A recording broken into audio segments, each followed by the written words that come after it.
does a person differentiate between emotional hunger and physical hunger?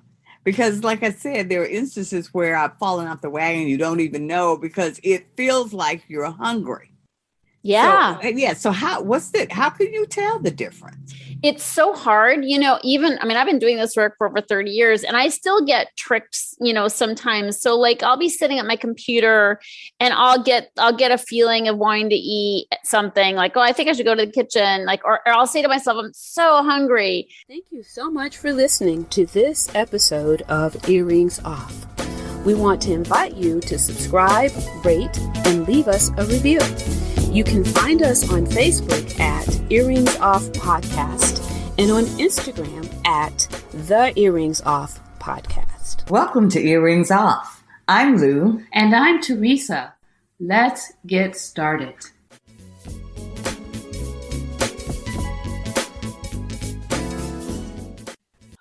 Well, today we are indeed honored to have with us Teresa Nelson. Well, I'm just going to start with the big point for me because I'm an emotional eater. So when I heard that Teresa lost 50 pounds and has kept it off for over 30 years, I tell you, I saw bells, whistles, everything going off because that's just amazing.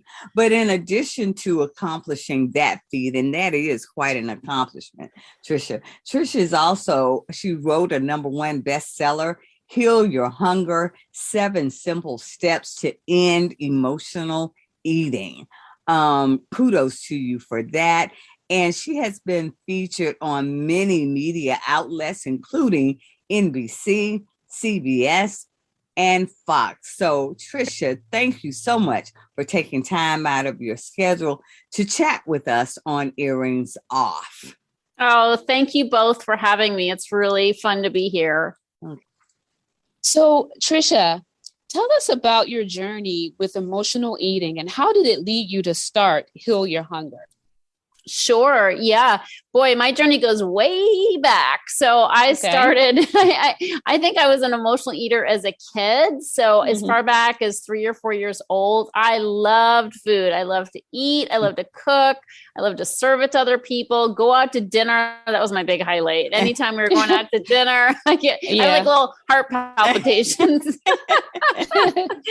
So it was a big highlight for me. And I didn't think there was anything wrong with it until I started gaining weight and I was bigger than my friends and I had this roll of fat on my tummy that I'd want to I literally thought about cutting it off. Like you cut fat off the side of a steak. And I thought, seriously, or I thought about getting some disease where I'd automatically lose weight without trying or dieting. I even thought maybe I'll join the army and they'll force me to exercise at boot camp because I hated to exercise. So at 15, you thought that? I seriously did because I was already starting to diet and nothing I was doing would work. So, I could lose weight. Like I'd lose, 30 pounds and I'd gain 20 pounds and I'd lose 10. So I was like yo-yoer. I was up and down the scale, but it's not like I was a slouch. Like I was really trying and nothing I would try would work for any length of time. Like when you first go on a diet, you're all excited. Like I'm doing it, all excited and pants getting looser. People are complimenting you and it feels great. But then after a little while, it pales, and all of a sudden it just gets hard and life gets hard. And then you're just like, give me my food. I want my food back, And so that's what would happen. And I just got very frustrated with that. And I thought, I'm trying this hard and I'm still I have 5 different sizes of pants in my closet because I never know what size I'm going to be. Yeah. So I got very discouraged and I just thought this cannot be my life for the rest of my life. I've got to do something different. And what happened was that I met somebody who had been obese and had lost the weight and kept it off, not by dieting. So this is a totally different approach. And he began to mentor me and my experience was so different that way, because what I was doing and being shown to do is go deeper and deal with the stress, the lack of self-care, the things that were really contributing to my eating. Instead of just dieting and having a death grip on food, it was like, let's deal with the underlying causes. And that changed everything for me. And that's how I healed and have been blessed to be, in a thinner body for many years. And then I joined him in helping other people. And we did that for decades. And then 5 years ago, I founded Heal Your Hunger, started my podcast, wrote my book, and started a group program online to help women primarily to heal from emotional eating. And so that's been my journey. Is pretty much my whole adult life has been about helping people with this problem. And I feel very blessed to be able to do it. Wow. Yeah. And so, Tricia, then through your problem or your issue, you found your purpose? Oh yeah. Yeah. Like I had, as I said, had worked with, my mentor for a long time to help people, but we helped people not only with eating issues, but with different kinds of addictions. Mm-hmm. But I really felt a calling to help people with emotional eating specifically, because I feel like this is the least understood and very unrepresented, like in the whole weight loss conversation. Right. Like people are always talking about diet and exercise, moderation, which I call the M word. Yeah. So that's all people are talking about. And I thought, this is a missing piece. Like this is my missing piece, is my emotional connection to food, but people don't really understand it and they're not talking about it. So that became my passion and my mission. I tell you, and Tricia, as you're talking, I feel like I shouldn't be interviewing, but should be off to the side just taking copious notes, because I tell you, I certainly can identify with that, because something can happen or a bad day, and before I know it, I've just fallen off the wagon. I mean, it's just one thing after another. And I catch myself. I know what it is, but it's like it happens so quickly. So it's just good to talk to you. Oh, thank you. So why do 98% of diets fail? Why do you think that is? That's such a crazy statistic. And I don't think people know that, but it's literally true. Like there are over 20 studies that I found that talk about the dismal rate of diets. And yet, if you do a search on Amazon right now for diet books, you'll get over 60,000 results. Oh yeah. Wow. So yeah, and over Tricia, and over. It's so confusing. There's so much information.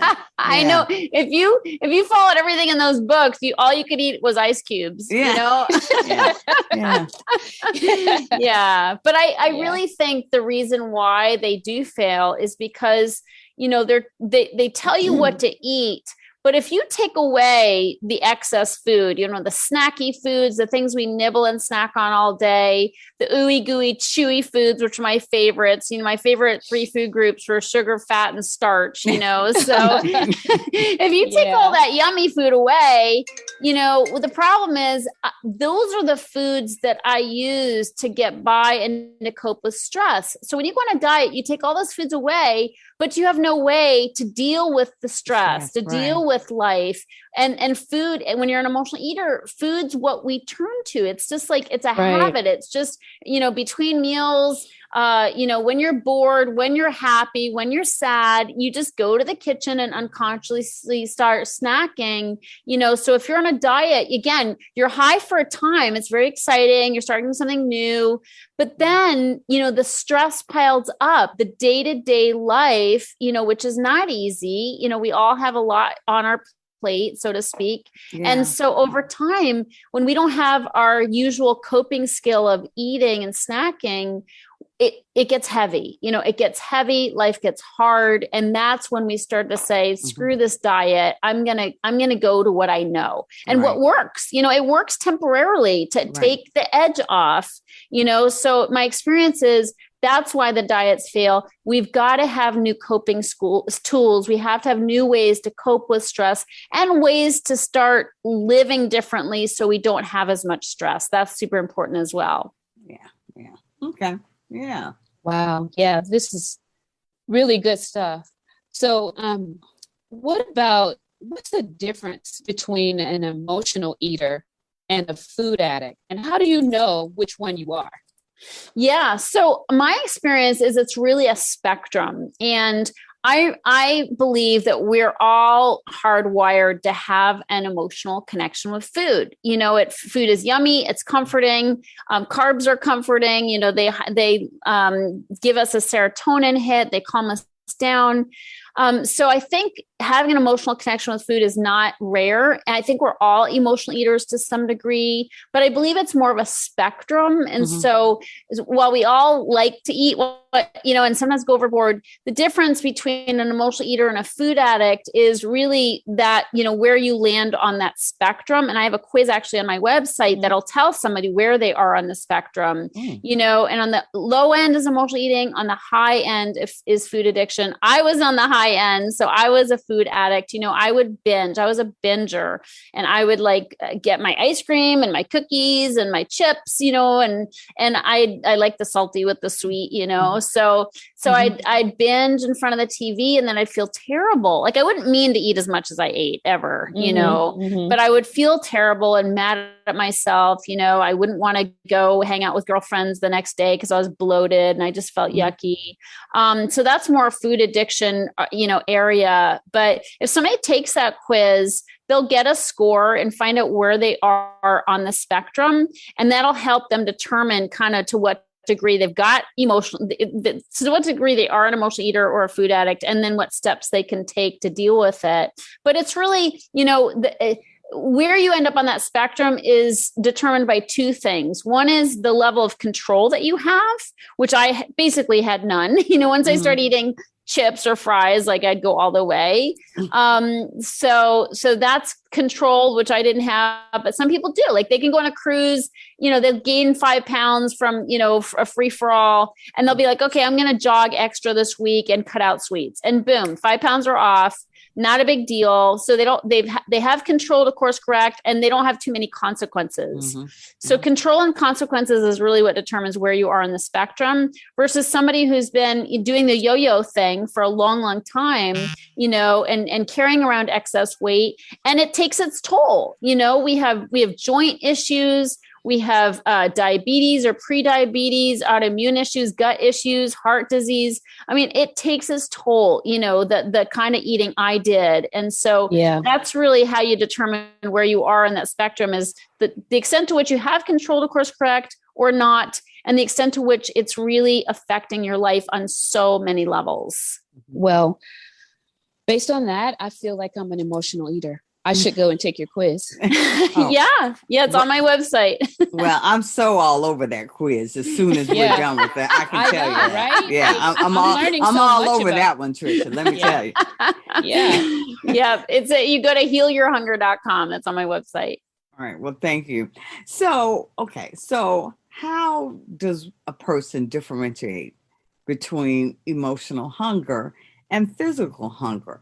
Because like I said, there are instances where I've fallen off the wagon. You don't even know because it feels like you're hungry. Yeah.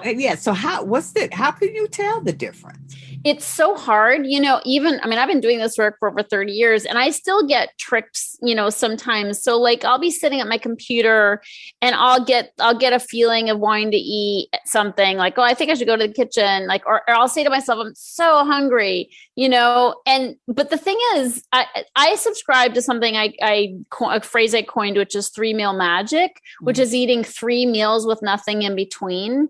And the reason why I like that is partly because it helps me know when I'm physically or emotionally hungry. So if I had breakfast at 8, let's say, and it's 10 o'clock in the morning, and all of a sudden I'm trying to sell myself a bill of goods that I'm so hungry and should be eating, it helps me to stop and say, now, Trisha, really, are you really hungry? And didn't you just have breakfast, a good, healthy breakfast at 8? Yeah. So if it's 10 o'clock, you're probably not starving like you're telling yourself you are. So in which case, what's really going on? And I can do a little detective work, and I'll tell you in a second on how to, what's a good way to do that detective work. But it helps me to realize when I do eat 3 meals and I make sure they're healthy meals that are substantial and I feel satisfied, then in between meals, that's when feelings start to come up. This is why the 3-meal magic works, because when you have space between your meals, which is usually when we're snacking, that space will kind of reveal some emotions. So when I start to say, now what's really going on? It's only 10 o'clock in the morning. I might see perhaps that like there's a phone call I'm like apprehensive about making, or, you know, there's something I got to do my taxes. And that's like the last thing I want to do on the planet, you know, or something uncomfortable, right? Or something I'm like an anxious thought that I have. And that's where that hunger comes from. That's emotional hunger, you know, and when I'm also like rationalizing it or trying to sell it to myself, that's usually emotional hunger. I'm trying to eat when it's coming from an emotion, not from real hunger. So if I eat the right amounts, you know, 3 times a day, in between is when I start to identify feelings, and when I can also say, you know what, you're probably not starving like you think you are. There's probably something going on. Let's address that. So take a minute, like you say, and just do some investigative work to actually think and process what's going on. Yeah. And let me give you a little kind of, I call it the PEP test. Like this is a way, because emotional eating is a newer concept and people don't talk about it so much. So they really don't. No. And some people may be thinking, that girl's full of it. Like I'm not really an emotional eater. But that's what I thought too when I first heard this. I thought, I just like food. You know, I'm not an emotional eater. But the good thing is that we're talking about it, and it's hard to unhear this information. So just like you guys are starting to like tune in and be like, I'm not an emotional eater, you know, that's what happened for me. And I started to observe, you know, like when I would go out to lunch with friends, like they'd order a sandwich and it would come with fries, and they'd like eat their sandwich and pick up their fries. Whereas I would eat my fries and pick up my sandwich, you know, like, cause that was always the greasier, and starchier, the better for me. So I noticed that my, like I had a pull towards food that not everybody had. Of course it's a common thing to have, but not everybody does have it. So I have something called the PEP test, which is a good way for people to start making the connection between their eating and their emotions. So, you know, I used to go to the refrigerator like 5 times of an evening. Like I just like get bored, go into the kitchen, open the refrigerator and just think what can I eat? You know, it was a very common thing for me. But now I tell people, like, if you have that experience, take the PEP test. So PEP is an acronym. And the first P, these are 3 things that I find to be kind of overarching themes, okay, of how we use food, what food does for us, not just to us. We know what food does to us, right? Causes a lot of damage in our bodies, but when we overeat, but what does it do for us? So the first P in PEP is painkiller. And, you know, life is hard. We all have stuff, right? We all have like, you know, kids that are going through something hard, or parents we have to take care of, or jobs that are super stressful, death in the family, whatever. Life is hard. Sometimes it's very painful. So I used to eat to kill my feelings. Like, so it just puts and this is why the heavier foods, right? I didn't binge on salads. It was the heavier, starchier foods, you know, it put a blanket on my emotions. So I didn't feel pain. It sort of softened the edges of life. Okay. So that's painkiller. The second, the E in PEP stands for escape. So when life got stressful, when I got super worried or anxious, I would eat and it would sort of take all that away. So, and this is true, like in the pandemic, when the pandemic happened, you know, so many people were emotionally eating because it was really scary. All of a sudden, right? Our whole lives are upended. We can't go out of our house. We got stockpiled food and we don't know what's going to happen. Right, so everybody was kind of on edge and anxious, and we use food as an escape, because when our reality becomes painful and hard, like it becomes scary, that's when we eat as well. The last P in PEP stands for punishment, which is counterintuitive because yummy foods are meant to be a reward, right? But you know, the way I ate, when I would stuff myself and end up feeling sick, that's not so much a reward. Like I was not feeling rewarded. I was feeling punished, like I would hurt myself with food when I would go overboard. And then when I'd gain weight and my pants wouldn't fit me. So it sort of begs the question, like what's going on there? And my experience is that overeaters tend to be overfeelers, and we feel guilty about everything, and we're super hard on ourselves when we mess up. And I really feel like that's a big motivator a lot of time for people's eating. It's not conscious. Like we don't do this consciously, but I was really hard on myself, and I would end up beating myself up with food. Like food became, even though it was a reward going in, on the back end after going overboard, it was really sort of a way to self-sabotage. So these three motivators, using food as a painkiller, as an escape, and as a form of punishment. I call it the PEP test. It's a way for people to just start tuning in. Like, why do I feel compelled to eat like a third helping of something? Like, why am I like obsessing about chocolate? Like, what's going on? And so it's just a way to start saying, is there something uncomfortable I don't want to face? Is there something going on in my life that's hard to, sort of address? Or am I just kind of keep telling myself negative thoughts, are there negative voices in my head and I'm just matching it with eating? Okay. I feel like I'm getting a counseling session, honestly, because I relate to everything you said. Like lately, work has been so stressful. And I feel like if I have a muffin with my tea or coffee in the morning, that I can get through the day. And I know sugar is the last thing I need as the first meal of the day. Yeah. So I know this, right? Yeah. But I do it, and I'm able to get the day going because that I'm being emotional, right? Yeah. I didn't realize that. Thank you. Thank you so much. Thanks for connecting the dots. That's awesome. This is some good stuff. So is there more to emotional eating than just eating too much for emotional reasons? Yeah. It's easy to think, emotional eating is when you eat when your boyfriend dumps you or, so you lose a job or whatever. But in my experience, there's more layers to it. And again, this doesn't get talked about. In my book, I talk about something called the anatomy of the emotional eater, with kind of a play on words, the anatomy of the emotional eater. And this is 24 personality traits that really are traits that are very common for emotional eaters, because I've been doing this work, as I said, for a long, long time. And I've seen so many common denominators in people who are emotional eaters, but these traits have nothing to do with food. And this is why we got to look beyond the food. So in my experience, these are traits that are very common. And oftentimes we picked them up early on in life. Like oftentimes we have trauma. It's very common, for us to have trauma as a kid. Perhaps we have an alcoholic parent or someone with mental illness or, whatever. There's the ACEs, the adverse childhood experiences. It's very common.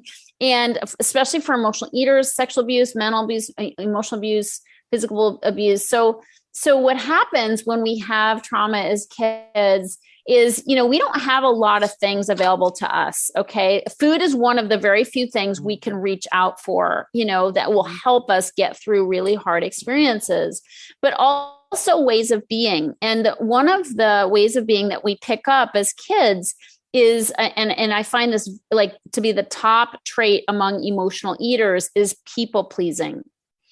So, and this is very, so it's a common trait for women in general, but especially for emotional eaters, because we didn't get a strong sense of ourselves growing up. And so we end up looking outside ourselves for validation and people pleasing, being a good doobie, like doing the extra work at the job or the extra project, or making, staying up late to make the cookies for, the soccer team, whatever it is. When we kind of knock ourselves out trying to be super mom or super woman, what happens is it backfires, because not only are we exhausting our bodies, stressing our adrenals, but we end up resentful.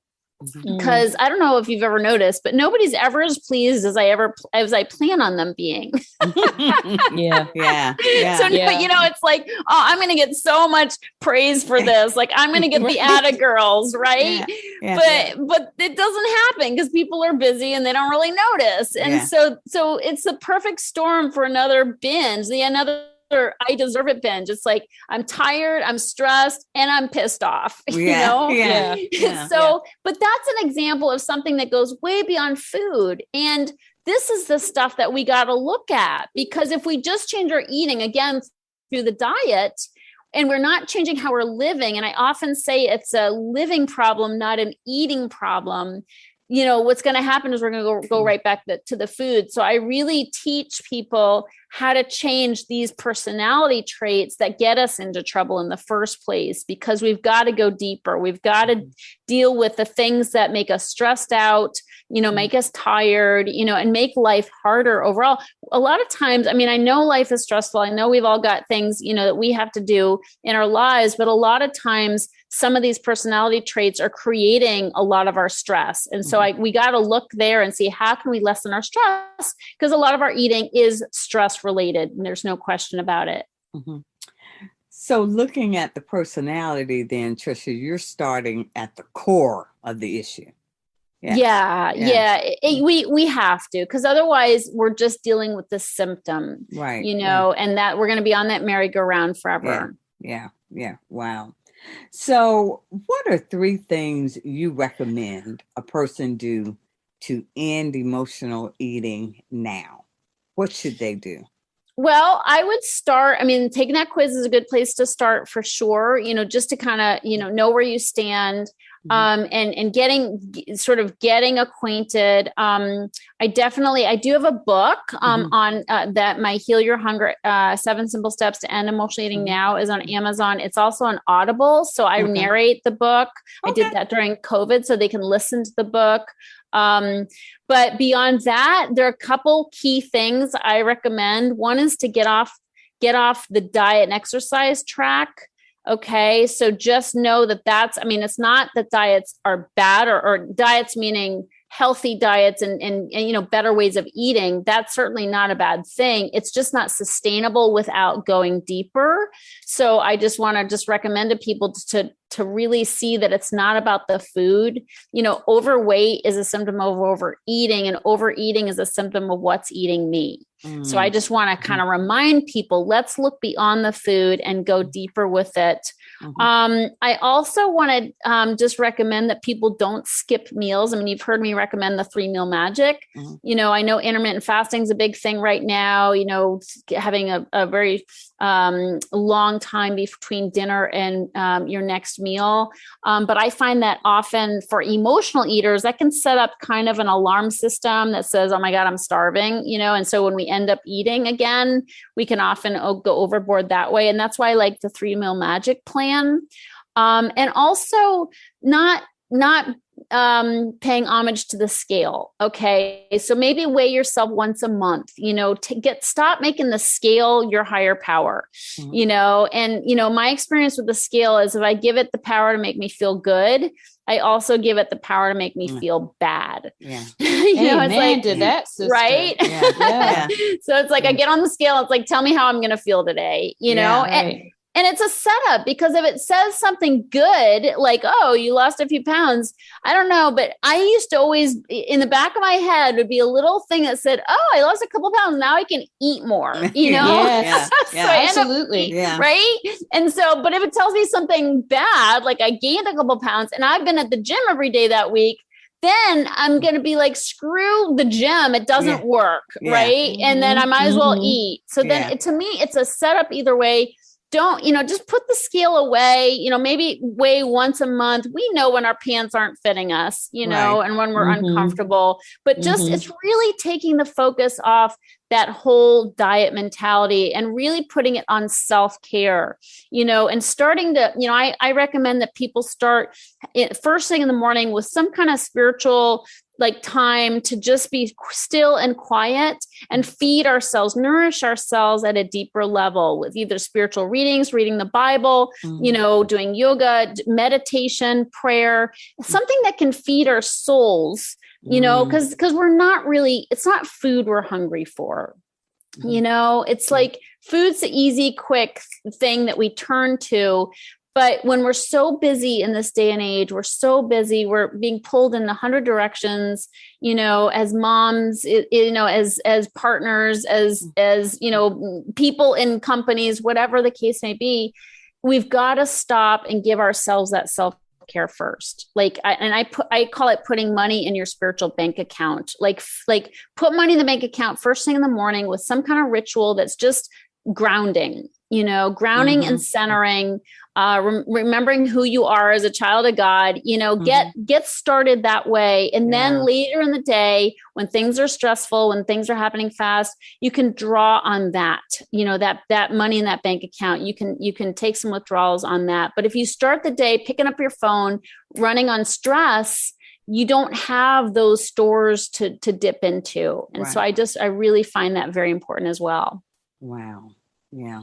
Well, I tell you, Tricia, that's a wealth of information, and it's solid information. So it is. Yeah. Thank you. Thank you so much for coming on Earrings Off. We just know that this whole conversation is going to be of great benefit to our audience. So thank you so much for having me, ladies. It's been such a pleasure. Thank you. Absolutely. All right. You take good care. You too.